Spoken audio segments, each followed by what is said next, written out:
হতে হবে একেবারে নির্বাচনের দিন। আরটা তো আলটিমেটাম আজকেও দিয়েছে যে কোনোভাবেই একেবারে সরাসরি জামাতের আমির বলেছেন গণভোট ও জুলাই সনদের আইনি ভিত্তি ছাড়া নির্বাচনের সুযোগই নাই। এই অবস্থায় সরকার কি করবে? সরকার তো এখন মনে করেন সরকার তো বলেছে এই আপনাদেরকে 7 দিন সময় দিলাম, সেই সময় শেষ। 7 দিনের মধ্যে আপনারা দেখেন কিছু করতে পারেন কিনা, না হলে আমরাই করব। এখনও তো সরকার নিজেরাই কিছু একটা করতে চাইবে, আমি জানি না সরকার কী করবে। কিন্তু সরকারের তো একজন প্রতিনিধি আছেন, উনি বলতে পারবেন আমাদের কোনো অগ্রগতি আছে কিনা, আমি ঠিক জানি না।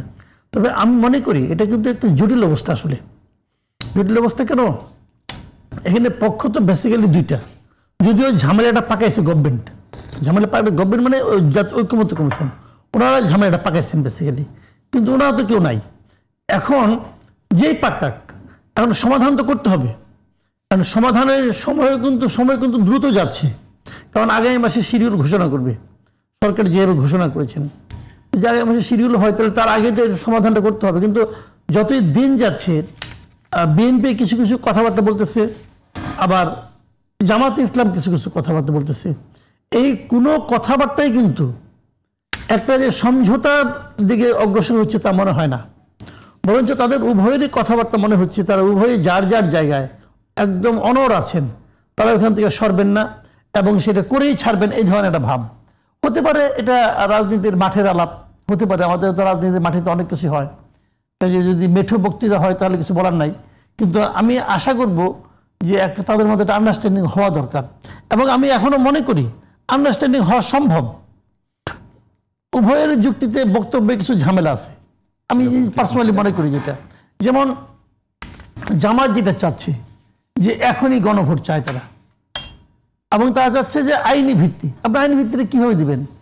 ধরেন আপনি এখন গণভোট করলেন, ধরা যাক কথার কথা, আপনি এখন গণভোট করলেন, গণভোটে ধরা যাক আপনার হাই জিতলো, ধরা যাক ধরে নিচ্ছি, তাহলে কি আইনি ভিত্তি হয়ে গেল না? সুপরিচিত এটাকে তো আপনি পরবর্তী সময় আইন করতে হলে, এখন পর্যন্ত এক ধরনের আপনি পাইলেন, একটা রায় পাইলেন, কিন্তু এটাকে আইন বানাতে গেলে কিন্তু আপনাকে সেই সংসদের কাছ থেকে পাস করাতে হবে। আবার সুপারিশ ওটাই দেওয়া আছে, সেটা তো সংসদের কাছে কেমনি পাস করাবেন আপনি?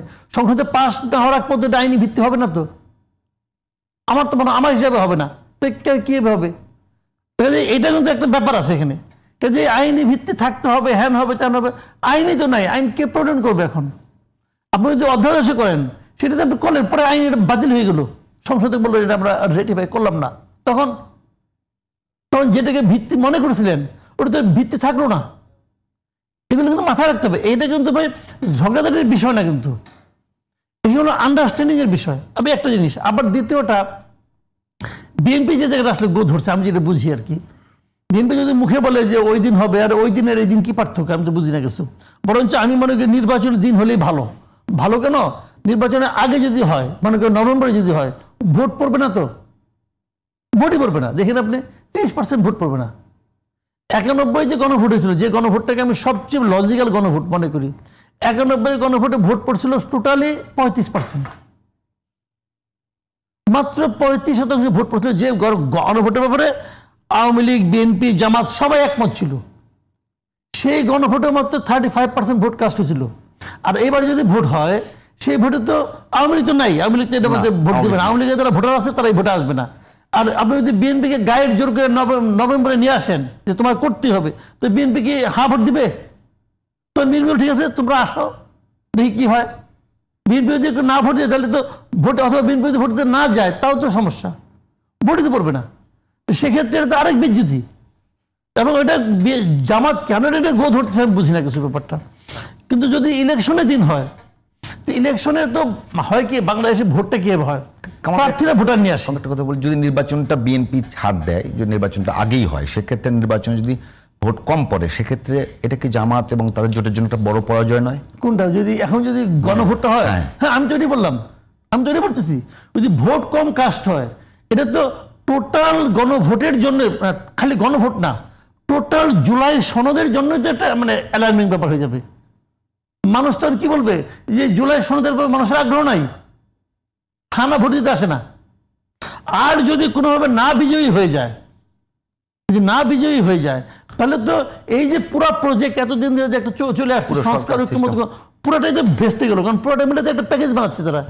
দেখেন এই যে সংস্কার কমিশন যেটা হয়েছিল, অনেকগুলো সংস্কার কমিশন হয়েছিল, ঐক্যমত্য কমিশন হয়েছিল, এটা নিয়ে শুরু থেকে কিন্তু আমি নানা ধরনের সমালোচনা করছি, কিন্তু এর মধ্যে অনেক ভালো কিছু আছে, কিন্তু ভাই অনেক কিছু আছে যেগুলো নাকি ভালো।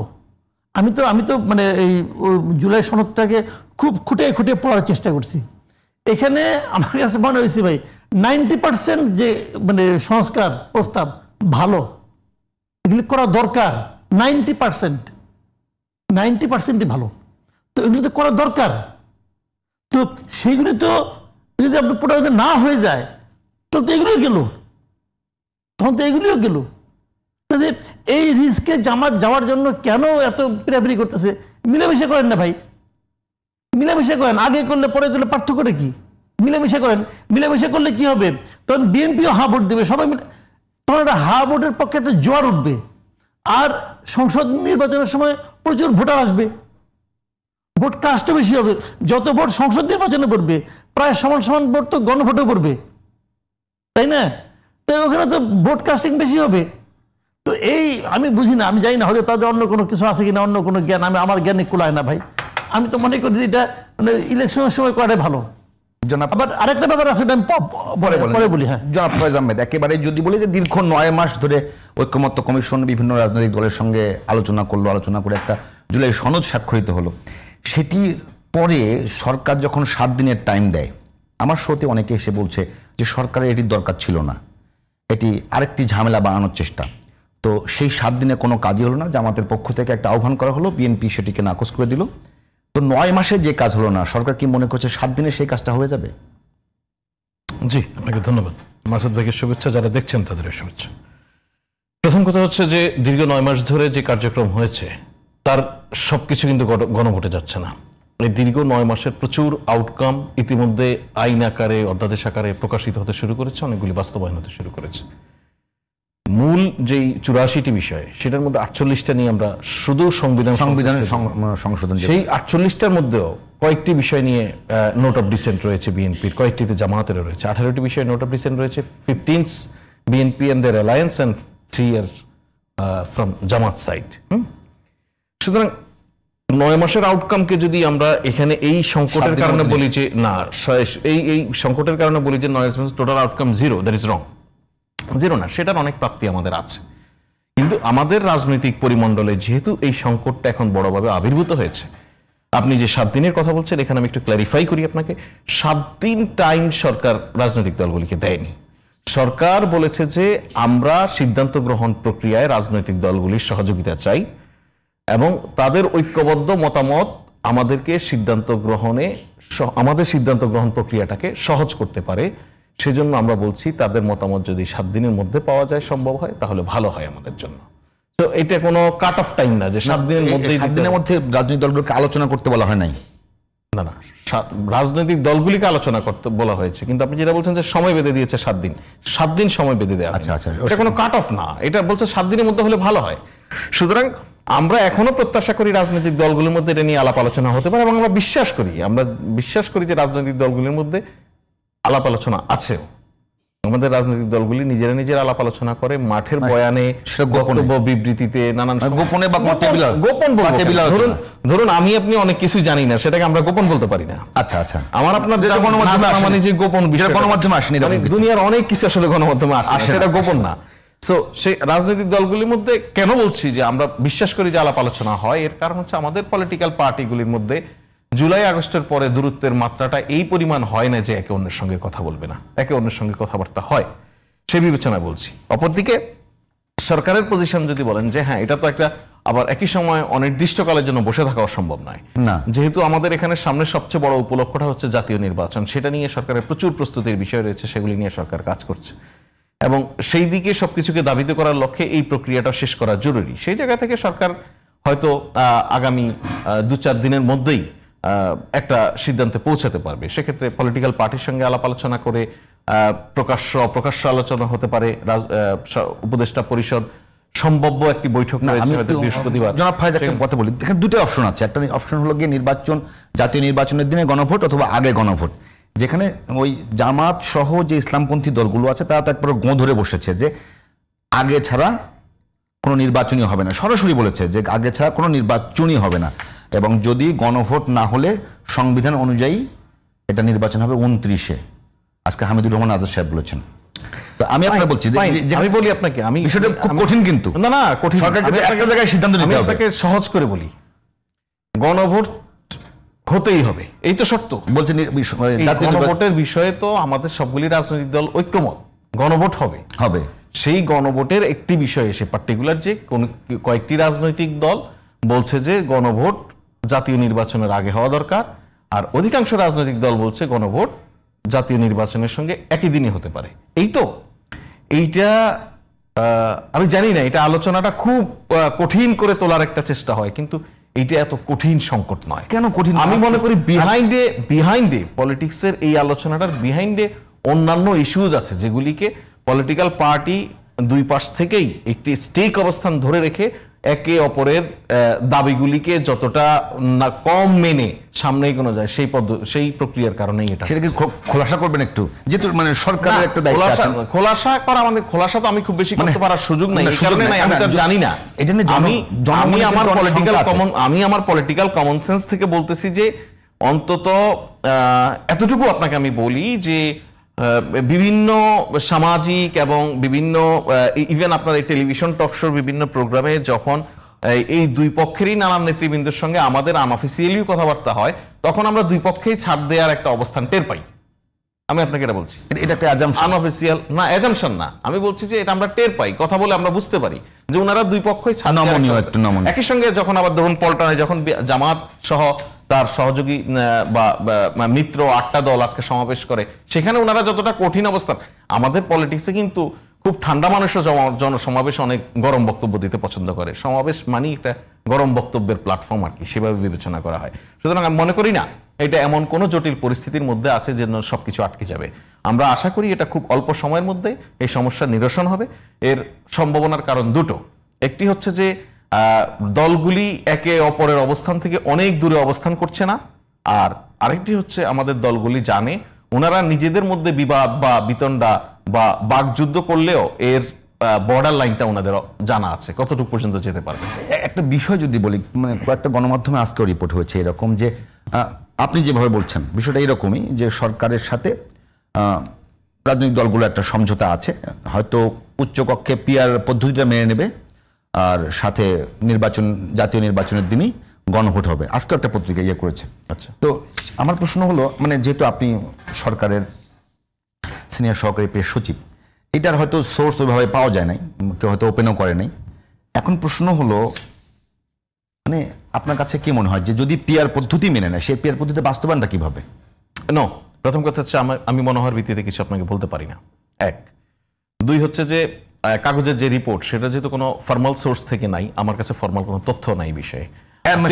3 নাম্বার হচ্ছে সাংবাদিক ফয়েজ আহমেদ। আচ্ছা, 3 নাম্বার হচ্ছে আপনি যেটা বলছেন যে সরকারের সঙ্গে রাজনৈতিক দলগুলির সমঝোতা, শব্দটা ঠিক সমঝোতা না, রাজনৈতিক দলগুলির সঙ্গে সরকারের নিয়মিতই যোগাযোগ আছে, সব বিষয়ে আছে।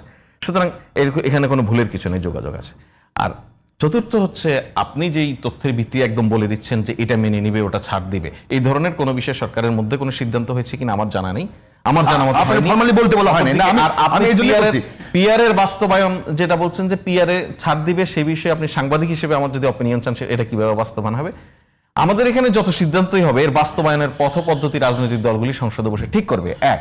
অপরদিকে পিআর এর বিষয়টা যদি এরকম হয় যে আপার হাউস পিআর এর কথা, আপার হাউস, তো পিআর ইজ সিম্পল ম্যাথ। এটা হচ্ছে আপার হাউসের পর্যন্ত যেটা নিয়ে এখন পর্যন্ত মানে বিএনপির পজিশন, ওনারা পিআরেই আছেন। পিআর হচ্ছে সংসদে নির্বাচিত প্রতিনিধিদের পিআর। অপরদিকে অন্য রাজনৈতিক দলগুলি চাচ্ছে ভোটের ভিত্তিতে সংখ্যানুপাতিক, দুইটাই সংখ্যানুপাতিক, একটা হচ্ছে ভোটারের সংখ্যানুপাতিক, ভোটের সংখ্যানুপাতিক, নির্বাচিত সংসদ সদস্যদের সংখ্যানুপাতিক। তো যদি ওনারা এগ্রি হয় যে ভোটের সংখ্যানুপাতিকে যাবে, সংখ্যানুপাতিকে যা হিসাবে হয় তা হিসেবে যাবে। যদি ওনারা এগ্রিড হয় যে না, ভোটের সংখ্যানুপাতিক যাবে না, সংসদের লোয়ার হাউসের সংখ্যা প্রতিনিধিত্ব অনুযায়ী, মানে আমাদের সংরক্ষিত নারী আসনের পদ্ধতিটা যেরকম সেরকম সেভাবে যাবে। মাসুদ ভাই, একেবারে বিষয়টা আমি আপনার কাছে বলি, এটা আসলে ধরুন নির্বাচনে বিএনপির যে দাবি সংসদ নির্বাচনের দিনই গণভোট হলো, সেটা মেনে নিল, সাথে বিএনপি মানলো যে ঠিক আছে উচ্চকক্ষে ভোটের সংখ্যানুপাতিক হারে পিআর মানলাম। সেটা কি বাস্তবায়ন এখন সম্ভব? বিএনপি মানছে? না, পত্রিকা আসছে, আমরা একটা মানে একবার পত্রিকার বিষয়, যেহেতু এটা নিয়ে অনেক আলোচনা। শুনেন আমি বলি আপনাকে, আপনি যেটা বলছেন পত্রিকা যেটা আসছে এটি আসলে মূল ঘটনা আমি মনে করি, আমার ধারণা। আমি তো বিএনপিও করি না, জামাতও করি না, এটা আমি বলতে পারবো না। তবে আমি যেটা মনে করি মূল বাধাটা এখানে, জামাতও জানে যে আগে গণভোটের কি ঝামেলাটা ভালোভাবেই জানে, তারপর তারা ফাইট করছে এই কারণে যে যতদিন পর্যন্ত এই গণভোটের ব্যাপারটা ফয়সালা না হবে ততদিন পর্যন্ত নির্বাচন বিলম্বিত হবে। আবার নির্বাচন বিলম্বিত হলে বিএনপি মনে করে যে নির্বাচন বিলম্বিত হলে তার লস হবে, এটা বিএনপি মনে করে। কেন মনে করে এটা বিএনপি জানে, জামাতও জানে। কাজে ওইখানে হলো একটা বিষয়। এখন মজার ব্যাপারটা হলো জামাত যে জিনিসটা বিএনপির কাছ থেকে চায়, বার্গেনিংয়ের যে জায়গাটা, সেটা আপনি যেটা বললেন ওইটাই, যে তারা উচ্চ কক্ষে পিয়ারটা চাচ্ছে, ভোটের সংখ্যানুপাতিক। বিএনপি যেটা চাচ্ছে পিয়ার, ওইটা আসলে পিয়ার না রে ভাই। হ্যাঁ এটা ঠিক আছে, এটা পিয়ারই বলা যাবে, কিন্তু আসলে পিয়ারের যে মূল থিমটা তার সঙ্গে ওটার কোনো সঙ্গতি নাই। ওটা তো তাহলে তো বলা যায় আমাদের এখানে সংসদে পিয়ার আছে, মহিলা সংসদ নির্বাচন হয় পিয়ারের মাধ্যমে হয় কি আসলে? হয় না তো। এটা হলো গোজামিলের পিয়ার, এটা ভাই আলাপ করে তো লাভ নাই। এখন জামাত যেটা চাচ্ছে উচ্চ কক্ষে পিয়ার, এটাকে জামাত না অনেক দলই চাচ্ছে। এটা চাচ্ছে না হলো বিএনপি, এনডিএম আর তাদের একটা জোট আছে, এই জাতীয়তাবাদী কি জাতীয়তাবাদী কি জোট আছে, এই সমমনা জোট, এই কটা ছাড়া আর সবাই চায় পিয়ার। এবং আমি নিজেও ব্যক্তিগতভাবে একজন ভোটার হিসাবে আমি নিজেও মনে করি যে উচ্চ কক্ষে সারা দেশে প্রাপ্ত ভোটের সংখ্যানুপাতেই নির্বাচন হওয়া উচিত, এটা আমি মনে করি। তাহলে হতো কি, তাহলে পিয়ারের যে মূল ব্যাপারটা, পিয়ার জিনিসটা কি, এই সুফলটা কিন্তু এখানে আসতো। মানে একটা জিনিস মনে করেন আপনি, একটা দল সারা দেশে 3% ভোট পাইছে, 3% ভোট পাইছে, কিন্তু সে একটাও আসনে জিতে নাই, এটা কিন্তু সম্ভব। আচ্ছা, তাহলে এই 3% লোকে তাকে যে ভোট দিল, ধরেন দেশে মনে করেন 12 কোটি ভোটার আছে, 12 কোটি ভোটারে যে 3% লোক ভোট দিল, এখানে 3% মানে কি 40 লাখ ভোটার, এই যে 40 লাখ ভোটার যে ভোট দিল ধরা যাক, তাহলে এই ভোটারদের মতামতের কোনো মূল্য নাই, কিছু তো থাকা উচিত। এখন যদি 3% হয় তাহলে এখানে 3 জন উচ্চ কক্ষে তার থাকবে। এখন যারা উচ্চ কক্ষে থাকতেছে তার উচ্চ কক্ষে যাই কি দেশে পাল্টে ফেলাবো? উচ্চ কক্ষের তো তেমন কোনো কিছু নাই। একটা বিল নিম্ন কক্ষ থেকে পাশ হয়ে এখন কি করে কোথায় যায়? রাষ্ট্রপতির কাছে যায়। এই উচ্চ কক্ষ হলে কি হবে? বিলটা উচ্চ কক্ষে যাবে। উচ্চ কক্ষে গেলে উচ্চ কক্ষ কেন? সারা দুনিয়াতে ইন্ডিয়াতে আছে উচ্চ কক্ষ, কিন্তু ওখানে কি করে তারা হলো কি মনে করেন যারা নাকি এমপি যারা ইলেক্টেড হয় তারা তো জনগণের প্রতিনিধি হিসেবে আসে। উচ্চ কক্ষে কিন্তু তারা এক্সপার্ট লোকগুলি থাকে, ওখানে প্রেসিডেন্টের মনোনয়ন থাকে কিছু, তবে পলিটিক্যাল পার্টিগুলো এক্সপার্ট লোক দেখে দেয়, যা নাকি কোনো বিষয়ে এক্সপার্ট, কিন্তু তারা ভোটে দেওয়ালে পারবে না, কিন্তু তারা এক্সপার্ট। তো এরকম লোককে দেয়, কেউ আইটি এক্সপার্ট, কেউ হয়তো মনে করেন আপনার খাদ্য বিষয়ক এক্সপার্ট, কেউ ওষুধের বিষয়ে এক্সপার্ট, ওই লোকগুলো ওখানে যান। এমপিরা মনে করেন একটা ওষুধ বিষয়ক একটা বিল পাস করলো, ওই বিলটা যদি উচ্চ কক্ষে যায়, উচ্চ কক্ষের ওই এক্সপার্ট যারা তারা বলবে যে এই বিলটার এই সমস্যা আছে, তখন কিন্তু ওখানে রাজনৈতিকভাবে জিনিসটা কিন্তু হ্যান্ডেল করা হবে না, তখন এটাকে টেকনিক্যালি হ্যান্ডেল করা হবে। এটা তো ভালো, মন্দটা কোথায় বুঝতাম না কিছু। কিন্তু বিএনপি বলতেছে যে আমি বলবো সঙ্গে সঙ্গে পাশ হয়ে আসবে। আগে একটা ঘর থেকে পাশ হয়ে আসতো, এখন 2টা ঘর থেকে পাশ হয়ে আসবে, কিন্তু আমি যা বলবো ওইটি হবে। এটা তো ভাই এক ধরনের মনোজগতে স্বৈরাচারী মনোভাব, মেন্টালি দে আর অটোক্রেটিক, মেন্টালি না মাসুদ ভাই, আমি যেটা বলছিলাম আমাদের এই আলোচনাগুলো হয়েছে, আমি চাচ্ছি যদি এখন এটা একেবারে যদি বলেন যে মানে এটা কোনো বাস্তব ভিত্তি এখন পর্যন্ত নাই, যদি মেনেই নেয় তাহলে কি এই মানে পিয়ার পদ্ধতি যেটা উচ্চ কক্ষে সেটা কি এখন বাস্তবায়ন সম্ভব? নেক্সট মানে এই ইলেকশনে কেন সম্ভব না? সেটা কিভাবে, সেটা বলছিলাম। ওই তো ভোট হবে, ভোট হলে তো মনে করেন ধরা যাক বিএনপি 180টা আসন পেলাম, আমি ওটা সংবিধানে নাই এখন এই মুহূর্তে, সেটাকে আদেশ ভাই সংবিধান তো। আমি এই জায়গাটায় মনে হয় পরিষ্কার করে দিই, আপনার প্রশ্নটা এখন পরিষ্কার। এই জুলাই সনদ বা জুলাই ঐকমত্য কমিশনের যে প্রস্তাব সুপারিশ, সেখানে এটা একদম পরিষ্কার করে বলে দেওয়া আছে যে আগামী সংসদ নির্বাচনের পর এই যে গণভোটে যদি নির্বাচিত হয়, তাহলে যেই সংস্কার প্রস্তাবগুলি সংসদে যাবে সেই সংস্কার প্রস্তাবগুলি একটা সুনির্দিষ্ট সময় বেঁধে দেওয়া হয়েছে, এর মধ্যে শেষ করতে হবে। এই সুনির্দিষ্ট সময়ে অর্থাৎ 270 দিন যেটা প্রস্তাব দেওয়া হয়েছে, এর মধ্যে শেষ হওয়ার পরের 45 দিনের মধ্যে, পরের 45 দিনের মধ্যে উচ্চ কক্ষের নির্বাচনটা করতে হবে। সুতরাং আগামী নির্বাচনেও যদি আপনার যেটা প্রশ্ন, আগামী নির্বাচনেও যদি আমার আপার হাউসের প্রশ্নটা আসে, পিআর হোক আর পিআর না হোক, যেভাবেই আসে, আপার হাউস সিস্টেমটাকেই তো ইন্ট্রোডিউস করতে হবে। তো সেটা যদি ইন্ট্রোডিউস হয়, সেটা হচ্ছে প্রথম 270 দিন যাবে এটা পাশ করা নিয়ে, তারপরের 45 দিনের মধ্যে দলগুলি তার প্রার্থী তালিকা দিবে এবং সেটা তারা তাদের উচ্চকক্ষে পাঠাবে। এটা হচ্ছে বাস্তবায়নের পদ্ধতি। আমার ধারণা বিষয়টা কনফিউশন ক্লিয়ার হয়ে গেছে।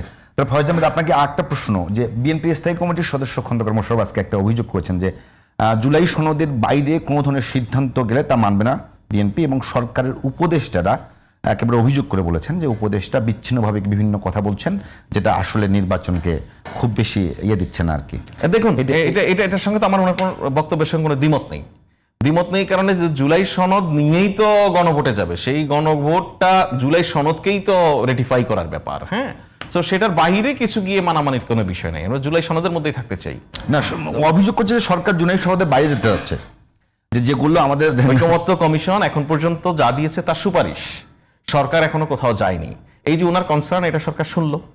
জুলাই সনদের বাইরে গিয়ে নিশ্চয়ই কারণ বাজারের কোনো ইস্যু। উপদেষ্টাদের মধ্যে সমন্বয়হীনতা আছে, উপদেষ্টাদের মধ্যে সমন্বয়হীনতা এটা খুবই ভেগ টার্ম। হ্যাঁ, উপদেষ্টাদের সব বিষয়ে সবার সমন্বয়ের কোনো প্রয়োজন নেই। ধরুন জুলাই সনদ বাস্তবায়নের যে মাসুদ ভাই ধরেন পিআর ও আপার হাউস পিআর নিয়ে যে ইস্যুটা বললেন, এক একজন এক এক বিষয়ে এক্সপার্ট, এক একজন এক এক বিষয়ে ফলো করে। আপনার ধরেন নিউজ রুমে সব রিপোর্টার তো এক জিনিস ফলো করে না, এই জন্য সব রিপোর্টার আসলে সবকিছু বুঝতে পারারও কোনো জরুরত নেই। সবাই সেম। ধরুন আপনার ইলেকশন সামনে রেখে আপনার একটা রিপোর্টিং এ কোর টিম তৈরি হলো, এই কোর টিমের মধ্যে সমন্বয়টা আছে কিনা সেটা গুরুত্বপূর্ণ পার্টিকুলার ওই ইস্যুতে। সুতরাং আমার একটা যখন সুনির্দিষ্ট কাজ নিয়ে আমরা এগোচ্ছি, তার কাজটা যারা করছে তাদের মধ্যে সমন্বয়ের ঘাটতি না থাকলেই হলো। অনেক উপদেষ্টা হয়তো জুলাই সনদের বিষয়ে কিছু জানি না, ওনার এখানে কোনো ইন্টারেস্টই নেই, উনি এখানে হতে পারে, কিন্তু ভাই আপনি উপদেষ্টারা তো এখানে জুলাই সনদের জন্য এঙ্গেজ করেননি, তাকে আপনি হয়তো নারী ও শিশু মন্ত্রণালয়ের একটা পার্টিকুলার দায়িত্ব, উনি ওটাতে উনি কতটা ফোকাসড সেটা হচ্ছে আলোচনার বিষয়। আমাদের ওভারঅল উপদেষ্টা পরিষদে সমন্বয়ের কোনো ঘাটতি নেই। আর উপদেষ্টা পরিষদের মধ্যে যে সমস্ত উপদেষ্টারা নিবিড়ভাবে এই জুলাই সনদের প্রক্রিয়ার সঙ্গে কাজ করছেন, তাদের মধ্যে সমন্বয়ের কোনো ঘাটতি আমরা অন্তত দেখি না। একদম একটা ব্রেক নিয়ে আসি।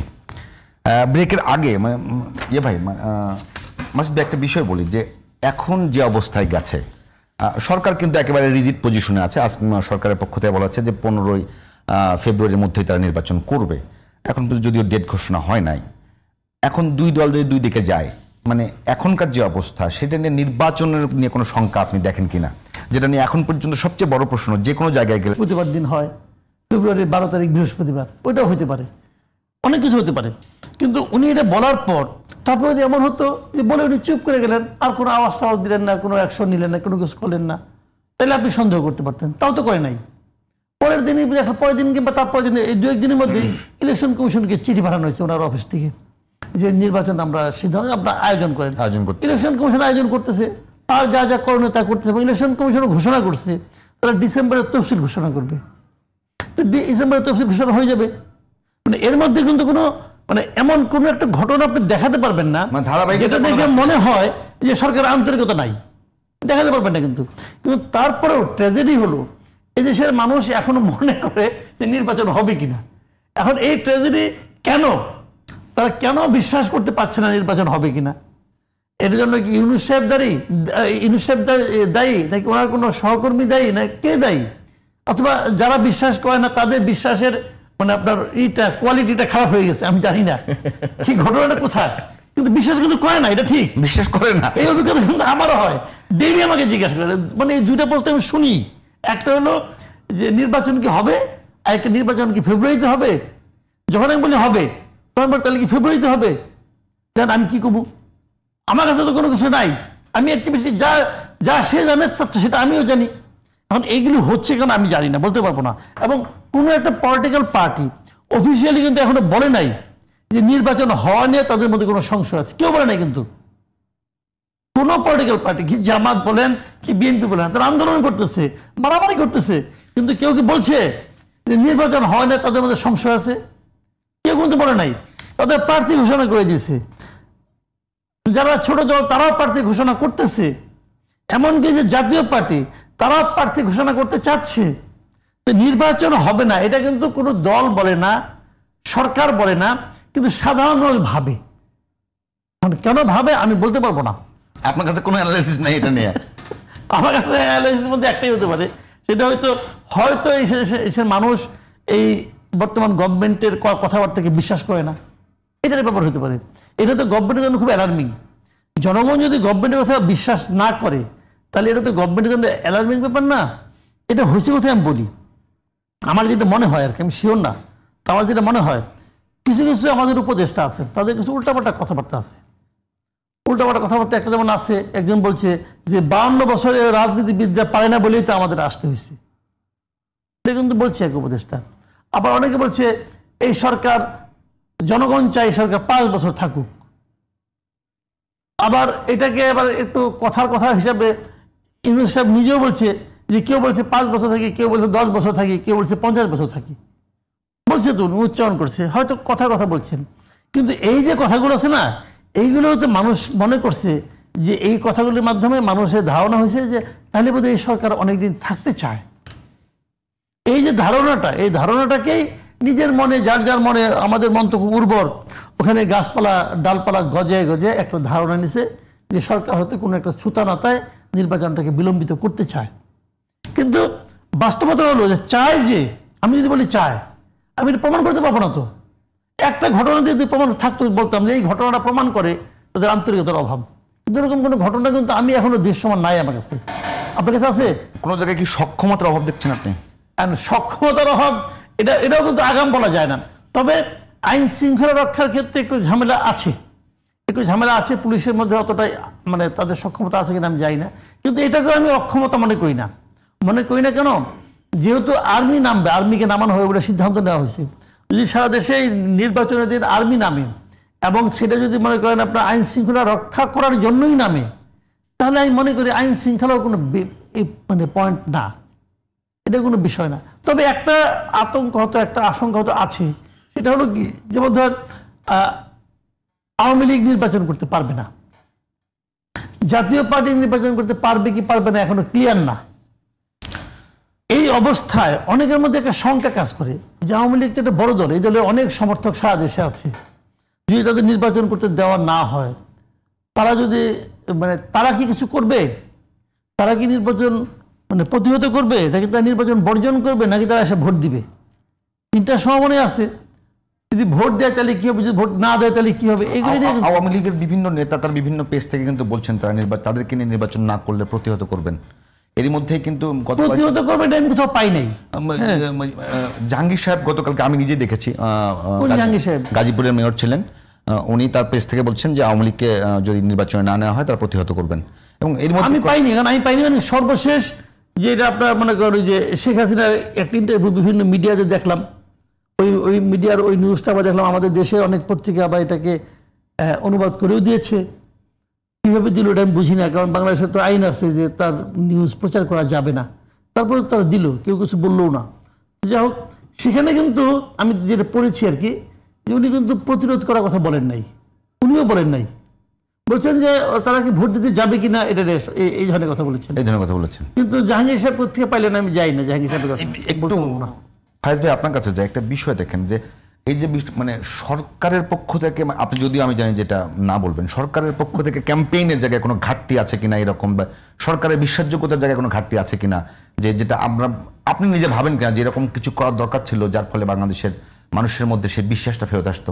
ওকে, প্রথম কথা হচ্ছে আপনি যে প্রশ্ন করার সময় বললেন না আমি না বলবো, খুব স্বভাবতই আমি আপনার পজিশন থেকে না বলা উচিত, তাই না? সে যে না বললাম। কিন্তু আমি যদি আপনাকে একই প্রশ্ন করি, অ্যাজ এ পলিটিক্যাল রিপোর্টার, আপনি অনেক দিন ধরে পলিটিক্স কভার করেন, আপনি কি এরকম কিছু দেখেন? আমি দেখি না। So why you ask me, আমি বলছি শুনেন, এই এখন থেকে কয়েক মিনিট আগেও নির্বাচন কমিশন আগামী নির্বাচনে যারা পর্যবেক্ষক হবেন তাদের তালিকা চূড়ান্ত করেছে বা প্রাথমিক তালিকা প্রকাশ করেছে এই কয়েক মিনিট আগেও। এটা নির্বাচনের একটা বড় প্রস্তুতি। এখন বিষয় হচ্ছে অনেকগুলি এলিমেন্ট কাজ করে মানুষের মধ্যে, যে জনমনে এখনো অনেকেই প্রশ্ন করে আসলে নির্বাচন হবে কিনা। আমি এটাকে উপেক্ষা করতে পারি না, এই প্রশ্ন আমিও শুনি, আমি আপনাকে অস্বীকার করছি না। তাহলে কি এলিমেন্টগুলি কাজ করে আমি যদি আপনাকে ভেঙে ভেঙে বলি, আপনার নিশ্চয়ই মনে আছে 2014 সালের নির্বাচনের সময় যখন বিএনপি ছাড়া কোনো রাজনৈতিক দলের অংশগ্রহণ ছাড়া আওয়ামী লীগ এককভাবে নির্বাচন করছিল এবং নির্বাচনের আগেই 153 সিটে বিনা প্রতিদ্বন্দ্বিতায় আওয়ামী লীগের এমপিরা মানে মেজরিটি এনশিওর হয়ে গেছে নির্বাচন সেই নির্বাচনের দিন সকাল পর্যন্ত অ্যাজ এ রিপোর্টার, তখন আমরা পলিটিক্স কভার করি, ইলেকশন কভার করি, অ্যাজ এ রিপোর্টার আমাদের কাছে ইলেকশন বুঝি হবে না, ভোটের দিন সকাল পর্যন্ত এরকম মনে হয়েছে। এর কারণ ছিল যে আমরা দেখছি যে অনেকেই ভোটের বাহিরে, এটা একটা অযৌক্তিকভাবে অন্যায়ভাবে এই সমস্ত সব রাজনৈতিক দলকে নির্বাচনের বাহিরে রাখা হয়েছে, সেজন্য মনে হয়েছে হবে না। আগামী নির্বাচনে আওয়ামী লীগ ভোটের বাইরে থাকবে দল হিসেবে, কারণ আওয়ামী লীগ যেই অত্যাচার সেখানে করেছে, Awami League is no more a political party, সুতরাং আওয়ামী লীগ আর ইলেকশনের জন্য লেজিটিমেট না। সেক্ষেত্রে এখন আওয়ামী লীগের লোকজন প্রতিনিয়তই এটা প্রচার করে যে ভোট হবে না, ভোট হবে না, অর্থাৎ মানুষের মধ্যে আস্থাটা তৈরি করার যেন তৈরি হয় সেই জায়গাটা বাধা তৈরি করে ভোট হবে না বলে। অপরদিকে আপনার বিএনপির যে প্রাথমিক মনোনয়ন তালিকা প্রকাশ করা হলো, সেখানে বহু মানুষ মনোনয়ন প্রত্যাশী ছিলেন, তারা বঞ্চিত হয়েছেন না অনেক। তারাও কিন্তু অনেকে এখনো বিশ্বাস করেন যে এই তালিকা আসলে চূড়ান্ত না। বিশ্বাস করেন, আপনি তো বিএনপি কাভার করেন খুব মানে নিবিড়ভাবে, আপনি জানেন। আপনি যে ধরেন একজন এমপি ক্যান্ডিডেটের এক্সাম্পল দিচ্ছিলেন, সেই এমপি ক্যান্ডিডেট বা যে নমিনেশন পায়নি সে বলে না ভাই এটাই চূড়ান্ত না, চেয়ারম্যান দেখতেছে এটা, আমরা এরকম ঘটনা তো দেখি। সুতরাং আমাদের পলিটিক্সে এই দোটানা এটা থাকে। এর এত কিছুর পরেও আপনি সরকারের দিক থেকে যত ধরনের ভিজিবল, সব প্রস্তুতি কিন্তু ভিজিবল না। রাষ্ট্র ইলেকশন সহ নানান বিষয়ে নানান সিকিউরিটি মেজারমেন্ট থাকে, অনেক কিছু ভিজিবল থাকে না, গোয়েন্দা তৎপরতা ভিজিবল রাখা যায় না। ভিজিবল যা যা এর সবই তো নেওয়া হচ্ছে। ইভেন আমি আপনাকে যদি একটা ইলেকশনের প্রস্তুতির রোডম্যাপ বলি, আনঅফিসিয়াল ল্যাঙ্গুয়েজ প্রস্তুতির রোডম্যাপ বলি, সেই প্রস্তুতির রোডম্যাপ অনুযায়ী আমরা একটা ধারণা করতে পারি। আপনি যদি গত 10টা ইলেকশনকে রিভিউ করেন তাহলে দেখবেন যে কোন পর্যায়ের পরে কোন পর্যায়ের কাজটা হয়, কোন সময় প্রকিউরমেন্ট হয়, কোন সময় ব্যালট কেনা হয়। ইলেকশন কমিশন ব্যালট কেনার জন্য অলরেডি কাগজ কেনা শুরু করে দিয়েছে। সুতরাং প্রস্তুতিতে কোনো ঘাটতি নেই। ইলেকশনের যেই আজকে পর্যন্ত এসে আগামী ফেব্রুয়ারির প্রথমার্ধে যদি নির্বাচন করতে হয়, তার জন্য যা যা পদক্ষেপ গ্রহণ প্রয়োজন তার সব পদক্ষেপই গ্রহণ করা হচ্ছে। সরকারের দিক থেকে নির্বাচন নিয়ে কি ধরনের প্রকিউরমেন্ট থাকবে, কি ধরনের অ্যাপয়েন্টমেন্ট থাকবে, আপনি যদি খেয়াল করেন দেখবেন যে 29টা জেলার ডিসি বদল হয়েছে নির্বাচনকে সামনে রেখে। এবং একই সঙ্গে খেয়াল করুন, এই 29 জন ডিসি যে বদল হলো, এই ডিসিদেরকে নিয়ে আপনি মিডিয়া রিপোর্ট দেখেন, কোনো ধরনের নেগেটিভ বিষয় আসে নাই না, এইবার আসে নাই। খুব খুব খুব যাচাই বাছাই করে ডিসিদেরকে পদায়নের চেষ্টা করা হচ্ছে, জেলাগুলি বিবেচনা করে, বড় জেলা, ছোট জেলা, গুরুত্বপূর্ণ জেলা, গুরুত্বপূর্ণ প্রার্থী, অনেক কিছু বিবেচনা করে ডিসিদেরকে পদায়ন করা হচ্ছে যাতে ভালোভাবে নির্বাচনটা তাদের মাধ্যমে তুলে আনা যায়। সুতরাং এই সমস্ত জায়গা থেকে প্রস্তুতি সম্পন্ন। মানুষকে আস্থার জন্য আমি বলতে পারি যে আগামী রমজানের যেই সেহেরি খাবেন, তারাবি পড়বেন, এগুলি নতুন সরকারের অধীনে করবে মানুষ। একটা বিষয় যেটা বলি, মানে মাসুদ ভাই কাছে আসার আগে, মাসুদ ভাই আপনি এটা বলবেন, তারপরে এটা যে এখন আওয়ামী লীগ নতুন করে বিভিন্ন জায়গায় নতুন করে মিছিল করছে এবং বিভিন্ন জায়গায় তো আপনি জানেন যে ককটেল বিস্ফোরণের ঘটনা ঘটেছে, বাস পোড়ানোর ঘটনা ঘটেছে, এটার ইম্প্যাক্ট কি নির্বাচনে পড়তে পারে? পারে। নির্বাচন তো একটা বড় ঘটনা না, নির্বাচন মনে করেন সারা দেশের মানুষ এতে ইনভলভ হয়ে যায়। এটা তো মানে ছোটোখাটো কোনো বিষয় না, কিন্তু একটা মহাযজ্ঞের মতো। এই নির্বাচনে সারা দেশের মানুষ যখন ইনভলভ হবে, প্রত্যেকটা মানুষের মনোভাব এই নির্বাচনে প্রভাব ফেলবে। এখন প্রভাবটা কীরকম? যেমন ধরেন সে ভোট দেবে কিনা, এটা প্রভাব ফেলবে। সে ভোট দিলে কাকে ভোট দিবে, এক্ষেত্রেও প্রভাব ফেলবে। প্রত্যেকটা ক্ষেত্রে প্রভাব ফেলবে। কারণ আপনি যদি মনে করেন, এখন ধরা যাক, আমি একটা উদাহরণ দিয়ে বলি, কথার কথা, ধরেন একটা জায়গায় নির্বাচন হবে, নির্বাচনের দিন যে ভোট কেন্দ্র তার আশেপাশে মনে করেন এই ধরনের কোনো দুর্ঘটনা ঘটলো, পটকা ফুটলো, অথবা কিছু একটা ফুটলো, শব্দ হলো, হয়তো কিছুই না, কিন্তু শব্দ হলো, তারপরে দেখবেন অনেক ফ্যামিলির যারা, তারা বলবে কি দরকার আমার যাওয়ার, আমি রিস্ক নিব কেন? এমন না যে আমি রিস্ক নিয়ে যাই অমুককে পাশ করলে দেশের উন্নতি হয়ে যাবে। বাংলাদেশের মানুষ এখন আর তা মনে করে না। বাংলাদেশের মানুষ অনেক নির্বাচন করছে, তো তারা এখন বুঝে ফেলাইছে যে আমার কোনো লাভ নাই। তবে ইয়াং জেনারেশনের মধ্যে আবার একটা আগ্রহ কাজ করে কেন? যে গত 15 বছর আমি কোনো ভোট দিতে পারি নাই, জীবনের প্রথম ভোট দিব আমি, এটা ওটা আগ্রহ কাজ করে। কাজে সব কিছুরই প্রভাব আছে, আবার প্রভাব নাই। আবার মানুষ অনেক সময় হইতে পারে, মানে দৃঢ় হইতে পারে, ওরা আমাকে ভোট দিতে বানচাল করার চেষ্টা করতেছে, আমি তার বিরোধিতা করি অথবা আমি ভোট দিব, এটা হইতে পারে। কোনটা হবে যে প্রভাব পড়তে পারে। একটা বিষয়, মানে আওয়ামী লীগ এতদিন কিন্তু খুব বেশি জোরে সোরে নামেনি, খুব সম্প্রতি যে কয়েকটা ঘটনা ঘটলো এই সেখানে ঘটনাগুলো আওয়ামী লীগ ঘটেছে, আপনি কি বললো? না, একটা বিষয় বলি, এটা কি মানে এমন যেমন ধরেন বিএনপির সিনিয়র নেতা থেকে শুরু করে জামাতের নেতারা প্রত্যেকে কিন্তু চেষ্টা করছেন যে ভোটের সমীকরণে আওয়ামী লীগকে কাছে টানবার, এটা কিন্তু এক প্রকার প্রকাশ্য হয়ে গেছে। তো এইটা কি আসলেই তাদের ভোট বাড়াবে নাকি আগামী ভোটের ক্ষেত্রে আওয়ামী লীগকে মাঠে নামার সুযোগ করে দেবে? না, বিএনপি এবং জামাতের যে আচরণটা, এই আচরণটা নিয়ে না অনেকে হাসাহাসি করছে। মানে আমি নিজেও একটু হাসতেছি যে যে যে তোমার চরম শত্রু তার ভোটে যেন তোমার হয়তো হাহাকার কেন? আওয়ামী লীগের যে কার্যক্রম নিষিদ্ধ হয়েছে তার পেছনে কি বিএনপি এবং জামাতের হাত নাই? হাত তো আছে। তাদের দাবি নাই? দাবি তো আছে। তারা তো দাবি করছে এদের নিষিদ্ধ করে দাও। কারণ এই ডক্টর ইউনূস তো একাধিক বিদেশি পত্রিকা, একাধিক বিদেশি মিডিয়া ইন্টারভিউতে বলছে তার সরকারের কোনো রকম রাজনৈতিক দলকে নিষিদ্ধ করার ইচ্ছা নাই। আবার পরে এটাও বলছে যদি পলিটিক্যাল পার্টিগুলি চায় তাহলে হবে। এখন পলিটিক্যাল পার্টিগুলি চেয়েছে, উনি করেছেন, নিষিদ্ধ করেন নাই, স্থগিত করেছেন। তার মানে ওরা তো ভার্চুয়াল ইলেকশন করতে পারতেছে না। তো এটা তো পলিটিক্যাল পার্টির দাবির প্রেক্ষিতে হয়েছে। সেই পলিটিক্যাল পার্টিগুলি কারা? বিএনপি এবং জামাত, এরাই দাবি করেছে করে নিয়ে এখন আবার যারে বাইরে থেকে বের করে দিচ্ছ, যারে কথা বলতে দিচ্ছ না, কারণ তার কাছ থেকে ভোট নেওয়ার জন্য এত হাহাকার তুমি করতেছো কেন? এত হাত পা ধরতেছো কেন? এটা কিন্তু ওই দলগুলির এক ধরনের মানে তাদের নিজেদের ভোটের প্রতি তাদের আস্থাটা নাই। এটাও এক ধরনের দেউলিয়াত্ম আমি মনে করি। কিন্তু আলটিমেটলি কি হবে আমি জানি না। তবে আওয়ামী লীগের ভোট কিন্তু ডিসাইডিং ফ্যাক্টর হবে। এটা আমি আগেও বলেছি যে আওয়ামী লীগকে আপনি বাদ দিয়েছেন, কিন্তু আগামী ভোটটা আসলে আওয়ামী লীগই নিয়ন্ত্রণ করবে। না মাসুদ ভাই, আপনার কথা পেলাম। ফাইজ ভাই, একটা বিষয় বলি, মানে আমি জানি না এটা সরকারের এই আওয়ামী লীগকে আমি বলি যে এতদিন যে কবার আওয়ামী লীগ বিভিন্ন জায়গায় মিছিল করার চেষ্টা করেছে সেখানে বেশিরভাগ ক্ষেত্রে আইন শৃঙ্খলা বাহিনী যাওয়ার আগে বিভিন্ন রাজনৈতিক দলের কর্মীরা সেটাকে ঠেকিয়ে দিয়েছে। তো এখন প্রশ্ন হলো যে কোনো কারণে রাজনৈতিক দলগুলো তো এখন প্রকাশ্য হয়ে গেছে আওয়ামী লীগের ভোট তাদের লাগবে, সিনিয়র নেতা থেকে শুরু করে সবাই বলছেন। তো সেটি কি আগামীতে বিশৃঙ্খলা তৈরির জন্য আওয়ামী লীগকে আরো বেশি শক্তি যোগাবে না? আর সাথে এইটা প্রতিহত করবার জন্য তো সরকারকে দায়িত্ব পালন করতে হবে। সেই জায়গাটাতে আপনারা কোনো এটাকে বড় চাপ মনে করেন কিনা? দেখুন, এটা কিন্তু আওয়ামী লীগ ইটসেলফ এই জাতির জন্য একটা শঙ্কার কারণ। এটা গত 16 বছর ধরেই শঙ্কার কারণ। ইনফ্যাক্ট বাংলাদেশ রাষ্ট্রের স্বাধীন হওয়ার পর থেকেই আওয়ামী লীগের কার্যক্রম নানান সময়ে এই দেশের মানুষের জন্য শঙ্কার কারণ হয়ে দাঁড়িয়েছে। এটা হিস্ট্রিকভাবে ব্যাখ্যা করা যায়, সেটাতে আমি যাচ্ছি না। আপনি যে প্রশ্ন করেছেন, আমাকে দুটো প্রশ্ন করেছেন বেসিক্যালি। আপনার এক নাম্বার প্রশ্ন হচ্ছে যে সরকার এটাকে মোকাবেলা করবে কিভাবে। সরকার মোকাবেলা করা যতগুলি আইনি পদক্ষেপের মধ্য দিয়ে মোকাবেলা করতে তার সব পদক্ষেপ নেওয়া হচ্ছে। তাহলে আপনার এখানে একটা প্রশ্নের মুখে প্রশ্ন আসতে পারে, এরপরও তো ঝুটিকা মিছিল হচ্ছে, বিভিন্ন জায়গায় ককটেল ফুটে। আমি কিন্তু একেবারে নিজের বিলিভিং সিস্টেমটা বলি, আসলে এখনকার যে পুলিশিং সিস্টেম আছে এই সিস্টেম আমি বুঝতে পারছি। লুক, এখনকার পুলিশ সিস্টেম যে খানিকটা দুর্বল এই বিষয়ে আমরা তিনজন অন্তত একমত বোধ করি। আমাদের যে দর্শকরা দেখছেন তারাও একমত। এর প্রেক্ষাপট কি, কারণ কি, এর সব ওনারাও জানেন, আমরা সবাই জানি। ওকে, আওয়ামী লীগের সময়ে যে পুলিশিং সিস্টেম ছিল এর চেয়ে কঠোর, এর চেয়ে নির্মম পুলিশ, একই সঙ্গে আওয়ামী লীগের যে বাহিনী, যুবলীগ, ছাত্রলীগ, স্বেচ্ছাসেবক লীগ, সশস্ত্র বাহিনী এগুলি ছিল, এগুলি তো খুবই স্ট্রং ছিল না? অনেক স্ট্রং ছিল। এর মধ্যেও কি দেশে প্রচুর ঝটিকা মিছিল হয়েছে? প্রচুর বিএনপি মিছিল হয়েছে। এর মধ্যেও কি বিভিন্ন জায়গায় ককটেল বিস্ফোরণ নানান ঘটনা ঘটেছে না?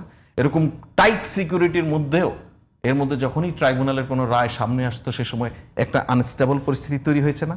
হয়েছে। দেখুন, এই ঝটিকা মিছিল না আসলে ভাবে নিয়ন্ত্রণ করা যায় না।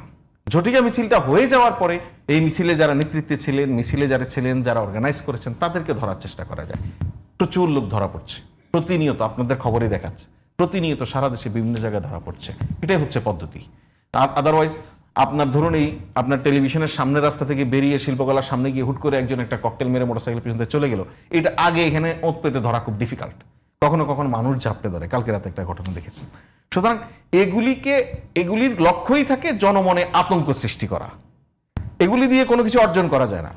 সো আওয়ামী লীগ আতঙ্ক সৃষ্টি করার জন্য টোটাল ইন্টারন্যাশনাল ক্রাইম ট্রাইব্যুনালসে যে তাদের জাজমেন্ট হচ্ছে, সে ট্রায়াল প্রসেসকে বিঘ্নিত করা যায় কিনা সেই চেষ্টা করা, একই সঙ্গে আগামী নির্বাচনকে ব্যাহত করা যায় কিনা সেই চেষ্টা করা, এটা একটা বিষয়। আরেকটা আপনি যেটা খুব ইন্টারেস্টিং, এইটা সরকারের প্রতিনিধিত্ব করি হিসেবে আমার কোনো ব্যাখ্যা নাই। তবে আমার যে নাগরিক হিসেবে এবং আমি সাংবাদিকতার কাজ করেছি বলে আমার যে আন্ডারস্ট্যান্ডিং, সে জায়গা থেকে আপনাকে বলতে পারি, পলিটিক্যাল পার্টিগুলি আওয়ামী লীগের ভোটারদেরকে টানছে, তাই তো? আওয়ামী লীগের ভোটারদের মানে কি, যে আওয়ামী লীগের নেতারা তো নাই, আওয়ামী লীগের একনিষ্ঠ অনেক কর্মীও নাই, সো আওয়ামী লীগের সাধারণত কিছু ভোটার আছে, তাদেরকে টানছে। এটা রাজনীতিতে একটা স্বাভাবিক প্রক্রিয়া বলে আমি মনে করি। ইভেন আমরা কিন্তু শুরু থেকে সব পলিটিক্যাল পার্টি সবাই রিকনসিলিয়েশনের কথা বলি, এটা রিকনসিলিয়েশনের একটা প্রসেসও। সো এর ফলে আওয়ামী লীগ আরো আশকারা পাবে কিনা বা আরো সুযোগ পাবে আমার কিনা, প্রশ্ন এটা। এই প্রশ্ন আমি বলবো না, বিকজ যাদেরকে দিয়ে আওয়ামী লীগ আকাম কুকাম করার চেষ্টা করবে তারা তো অলরেডি রিকনসিলিয়েটেডের মধ্যে দিয়ে অন্য রাজনৈতিক দলের সঙ্গে মিশেই যাচ্ছে, তাদের ভোটার হয়ে যাচ্ছে, তাদের ক্যাম্পেইনে যে হাজির হচ্ছে ধরুন, তাহলে আপনি সেই লোককে আবার আপনি ভায়োলেন্সে পাবেন কি করে? সুতরাং আমি মনে করি ওইটা আলাদা করে কোনো সম্ভাবনা তৈরি করে না, বরং যেই মানুষগুলি আপনার সহিংসতা করার চেষ্টা করে এরা খুবই মুষ্টিমেয়। আপনি যেই সাধারণ ভোটারের প্রতি রাজনৈতিক দলগুলির আগ্রহ, সেই সাধারণ ভোটাররা আবার একই সঙ্গে ভায়োলেন্সের প্রতি কোনো আগ্রহ নাই, সে যায় আওয়ামী লীগের হয়ে ওখানে বোম মারবে। আওয়ামী লীগ কি আসলে আওয়ামী লীগ কি এত সহজে এত ইমানদার পজিশনে যাবে? আমার কাছে কোন ইমানদার পজিশন? আওয়ামী লীগ কখনোই যাবে না ইমানদার পজিশনে, সেটা তো ভিন্ন। আমি বলছি আওয়ামী লীগের নিরীহ কিছু ভোটার আছে না, সমর্থক, সেই ভোটার তো দুইটা সিদ্ধান্ত তাকে নিতে হবে। আগামী নির্বাচনে তার সামনে থাকা প্রার্থীদের মধ্যে থেকে বেটার একটা দলকে, বেটার একটা প্রার্থীকে তাকে বেছে নিতে হবে, আদারওয়াইজ ভোট থেকে সে নিবৃত থাকবে। ঠিক আছে না? এটাই তো, সেটা সেই ভোটারকে আপনার কি মনে হয় এই দুইটার অপশন বাদ দিয়ে থার্ড অপশনে গিয়ে মারামারি শুরু করবে? আমি একই জায়গায় আছি। আমি এখন পর্যন্ত মাসুদ ভাই আপনার কাছে একই প্রশ্ন, যে আওয়ামী লীগ ভোট টানতে গিয়ে দল আওয়ামী লীগকে টানার কোনো সুযোগ আছে? দলকে টানবে কিভাবে? দল কাজ যদি পেয়ে চায়, আপনি দলের ব্যক্তিকে টানতে পারেন। আমি একটা কথা সহজ বিষয় বলি, আমি কোনো একটা মানে ইউনিটের ভোটারদেরকে টানতে